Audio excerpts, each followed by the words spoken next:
in the framework of Myths and Dreams. We will be discussing the general framework of the exhibition and the works of Antonio in this framework, and also his other works, and the subject matter, how important it is today in our days.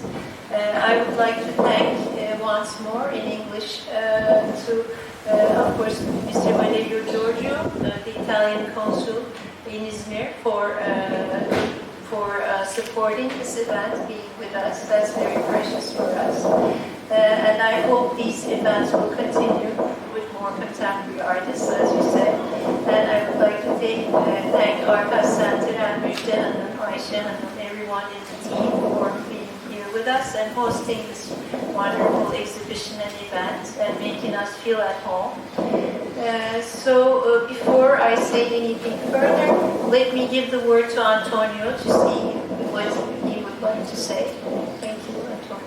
Because we are dealing all the time in the recent past of contemporary art. Contemporary art is something that is a strange kind of creature, or muting and changing all the time, so it's difficult to define. But it's the epiphany, is the visual part of all the, the struggling of late modern societies in order to, to see and to look at themselves. Well, can I ask you, what are the issues? To face, how to say,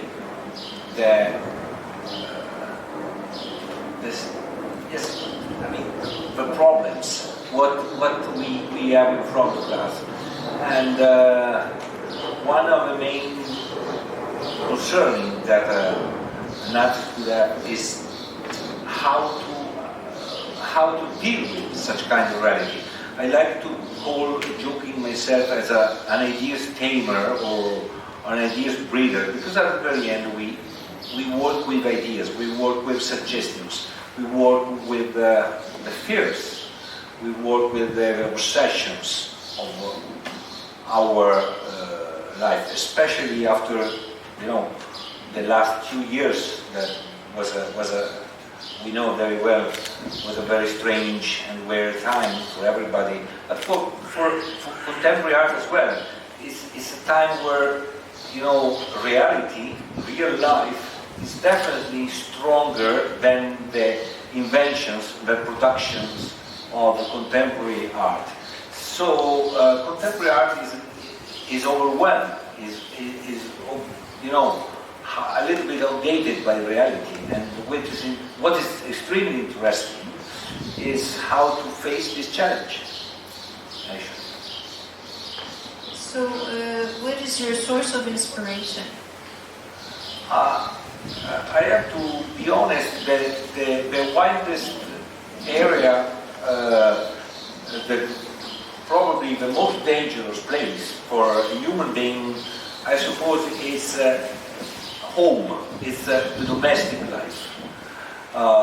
It's from a statistical point of view, it's the place where most of the people are dying by a violent, hand. I mean, I don't say crimes, but small accidents and sometimes crimes as well. So I'm extremely fascinated by this kind of place where it is, of course, is by definition hell and paradise all together, and so it's exactly the main source of my ideas when I start thinking about a new work or a new series of work.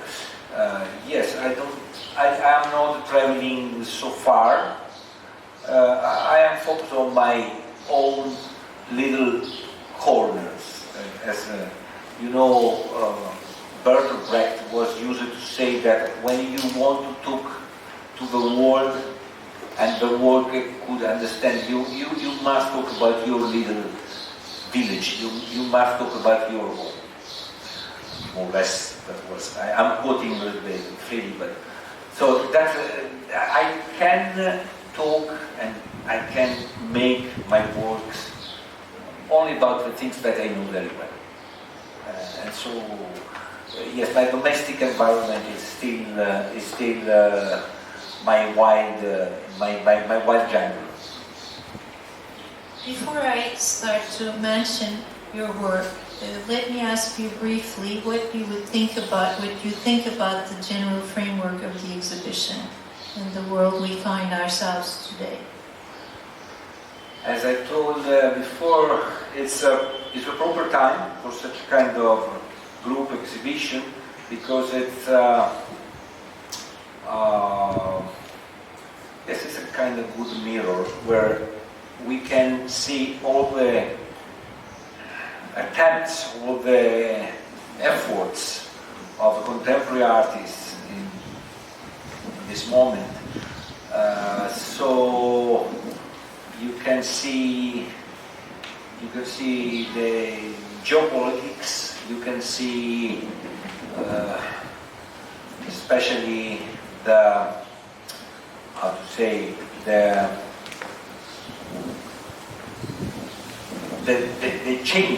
deep changing of the last 20-25 years in contemporary arts, and this is something that you can see. Maybe the only thing that probably are not here are the latest news in terms of digital arts and in terms of NFT, such kind of things. But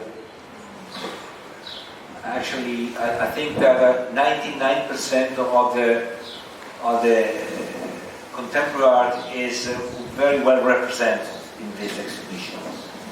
Well, I was talking with Izmir Collection a year later. Right.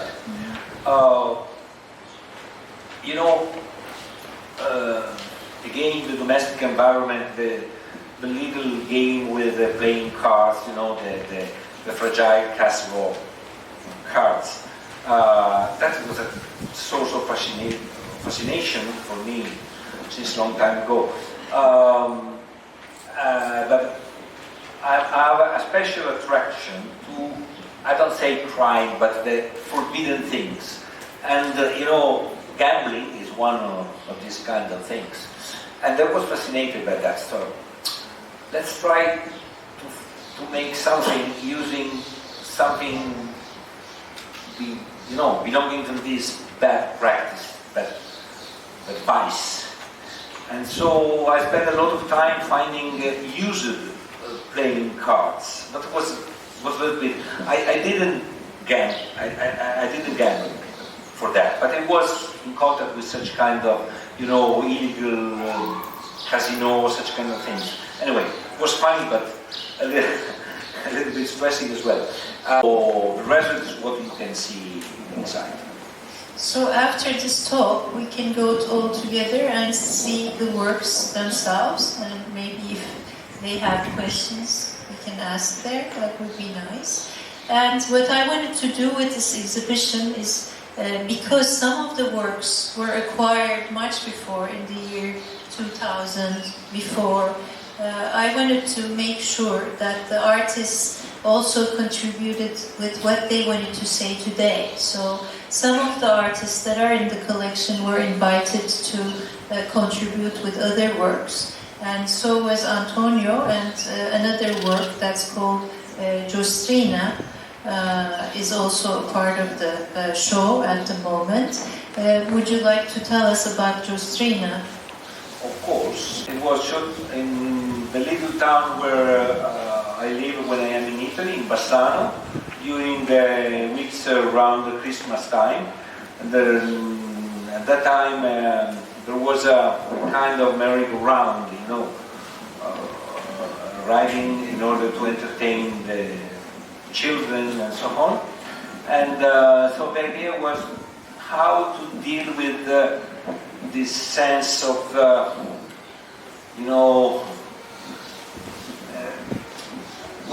for some aspects was the opposite way of the Colosseum, or the desperate attempt of the vice to become virtue. In this case, we have something that is sweet, that is young people enjoying, holidays. Look at your works. I think they fall in perfectly Well, thank you for that, because your suggestion of Giostrina, I think, fits in perfectly with the concept as well. So, but do you believe that by pointing out at these things out to people, the notion of maybe possibly being able to turn vice into virtue, do you think they get anything from it, or do they just look at the title, look at the group of people in society? How can I reach them, and how can I show it to this kind of people? And this is very famous one. It's a big issue. You know, contemporary art has been a little bit fashionable during the 90s, so that time was possible to involve a little bit of, you know, the massive interest of people. Today we have to face with the fact that especially most of the young people, they have a different approach about, you know, reality. They deal with reality through the you know, social media, such kind of things. So mostly, I mean, so contemporary art should deal with such kind of different social and informatic environment. It's a big challenge. The problem is that I have seen many artists trying desperately to make a digital world something for the, you know, even video games. I made a video games many years ago as well, actually, that was extremely interested about that, such kind of subject, such kind of issue. It's not so easy because, you know, when we talk about technology, especially digital technology, it's not so easy to be effective. I mean, when the artist makes something, they are too late. Technology is faster than the artistic production. And so we are like fashion. It's the same story of fashion. New reality. And so its power to talk with, let's say, generally speaking, the people is not too big, it's not too strong. Yeah, it's sometimes a little bit sad to see this power but cannot use it everywhere. Many artists are trying to find a way, but we know that it's not so easy. I made this video game in 1996. You know, was an interesting experience, extremely interesting. But the word was Italiani Brava Gente, because was an art project about you know, the rising of xenophobia in Italy, some part of Italy. We were facing for the first time a certain attitude that was, of course, definitely uncomfortable. But so I tried to take a picture of this situation, and I decided to make a video game, because video game is a kind of strange no man's land where everything is still possible. It's a kind of Far West where, you know. You know, it was an interesting experience, but it's difficult to deal with the, you know, the media. It's extremely difficult. At that time, I had some problem with I was charged with criminal offense. I had a lot of trouble. It was interesting and funny at the very same time. It was a strange adventure at that time. A newspaper put in the cover that, who is this monster? So it was a little bit funny, actually. I had to deal with it. Thank you so much.